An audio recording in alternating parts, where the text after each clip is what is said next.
public into believing that Queen Elizabeth II is a symbolic ceremonial figurehead with little or no real power, that she is a cold but harmless old relic who passes her time sipping tea at the palace. Nothing could be further from the truth. As British monarch, Queen Elizabeth II is the wealthiest, most powerful person on earth. She embodies the crown and supreme world power. Presidents of the United States are forbidden any title of nobility and are subservient to the monarch. The U.S. President is Commander-in-Chief of the Armed Forces based at Camp David, which is known to insiders as Camp King David.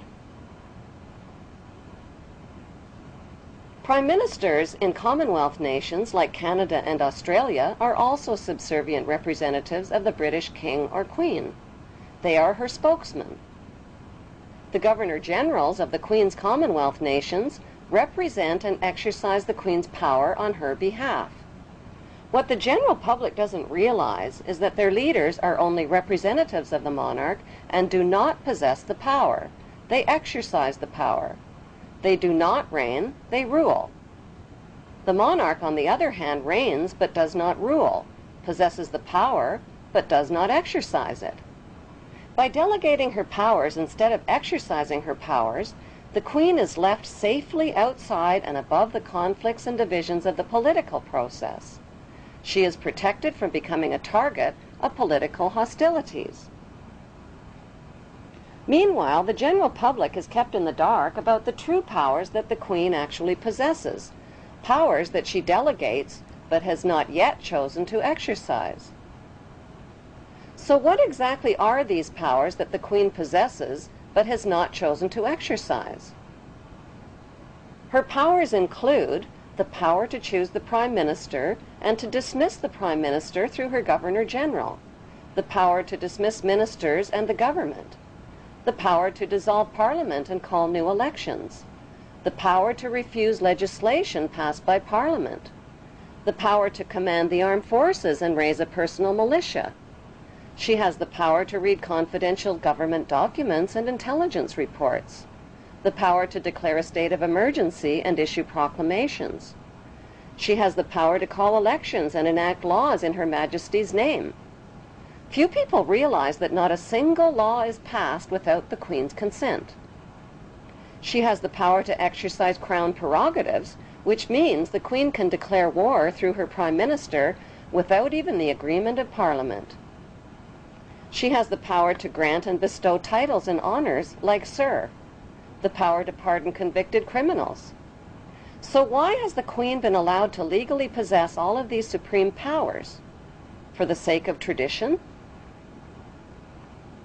What exactly is the meaning of the term the Crown? The Crown is defined as executive powers exercised in the name of the monarch. The actual crown itself, worn by the monarch, is a symbol of the Queen's executive powers. The Parliamentary Oaths Act of 1866 requires all leaders of 54 Commonwealth nations to swear an oath of loyalty to the Queen, not to the people who elected them. I swear by Almighty God that I will be faithful and bear true allegiance to Her Majesty Queen Elizabeth, her heirs and successors according to law, so help me God. Those who do not swear allegiance to the Queen are deemed unfit for office, including the Prime Minister, police, military, judges, legislators, lawyers, and public servants. New citizens to the Queen's Commonwealth nations must swear allegiance to Her Majesty the Queen. Public land in the Queen's colonies like Canada is called Crown land and includes Aboriginal land. Government corporations are called Crown corporations. The Central Bank of Canada and the Canadian Mint are Crown corporations independent of most government controls. Neither Canada nor Australia, two huge and independent countries in their own right, has dispensed with her services as their head of state. Forms, stationery, and printing are printed by the Queen's printer. Canadian warships are called HMCS, Her Majesty's Canadian Ship, and in Australia they're called HMAS, Her Majesty's Australian Ship. Canada's National Police Force is called the Royal Canadian Mounted Police.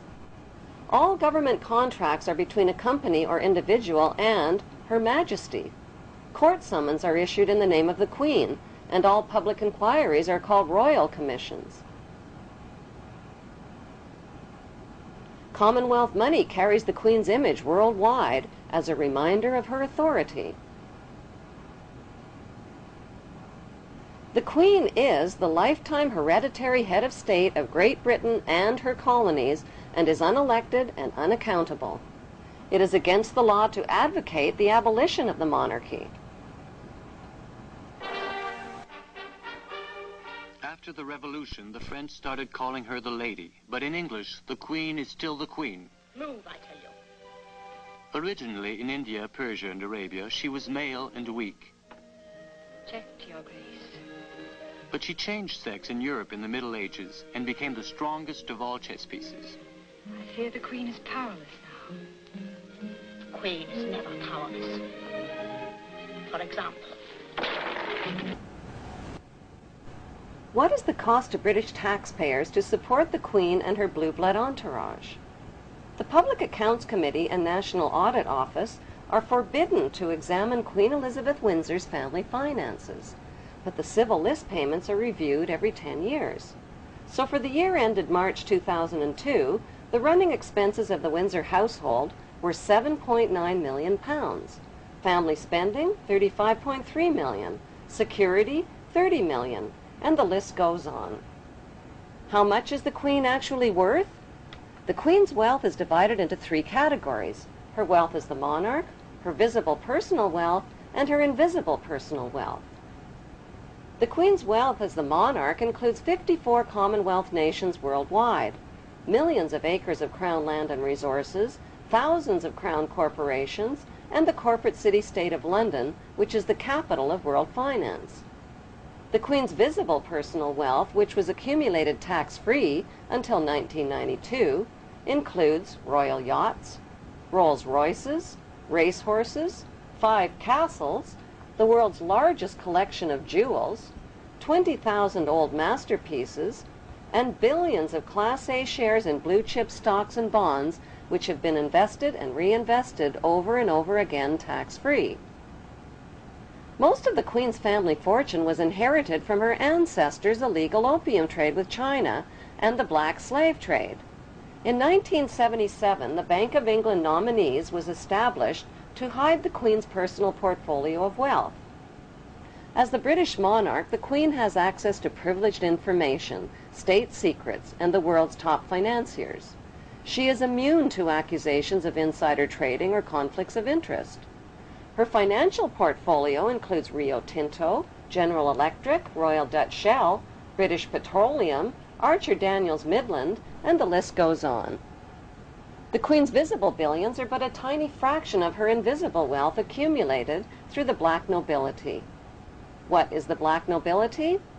The black nobility is a wealthy aristocracy of elite ruling families who solidified their power in the 12th century by intermarrying with the wealthy godfather families of Venice, Italy.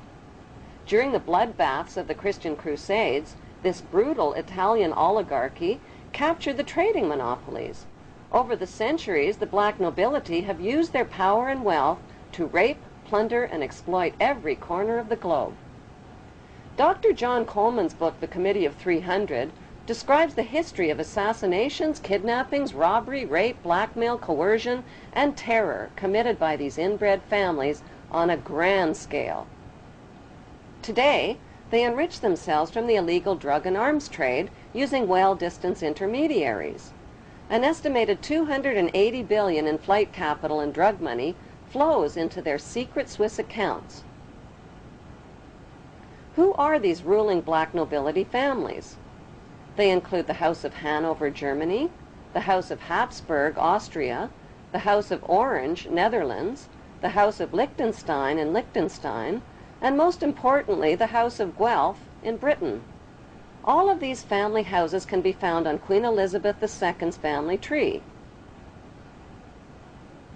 The black nobility are the founders of the Committee of 300, which is also known as the Illuminati or Illuminated Ones. Queen Elizabeth II is head of the committee of these 300 ruling families. The Illuminati was formed to achieve one main objective: one world government called the New World Order.